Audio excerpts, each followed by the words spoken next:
Un événement qui nous vient de Chine. 2 pandas géants sont attendus dimanche. Leur transfert a donné lieu à de longues négociations. Ce sont des animaux rares qui vont être hébergés dans le zoo de Beauval, dans le Loir-et-Cher. Tout est prêt pour accueillir ce mâle et cette femelle née en 2008, comme nous l'expliquent Frédéric Agnès, Pascal Laurent et Dominique Hennequin.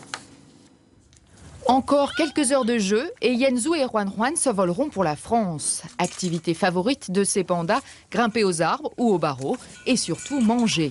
Ils engloutissent jusqu'à 70 kilos de bambou par jour. Yenzhou, le mâle, est le plus gourmand. Et à écouter Yumiko Kajimara qui les observe depuis leur naissance, il y a peut-être une explication.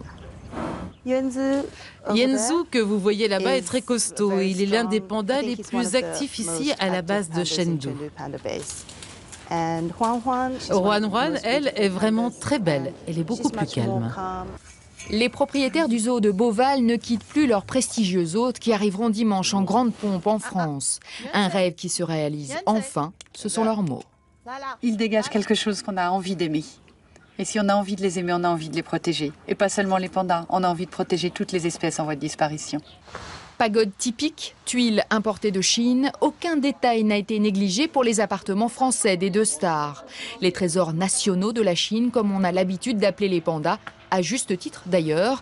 Pour réussir à les faire venir, il a fallu des années de négociations au plus haut niveau. Il a fallu que le président Hu Jintao, le président chinois, donne son accord directement au président Sarkozy.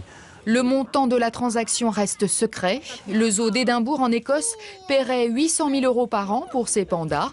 Les Français affirment en tout cas que la somme servira exclusivement au programme de conservation des pandas en Chine.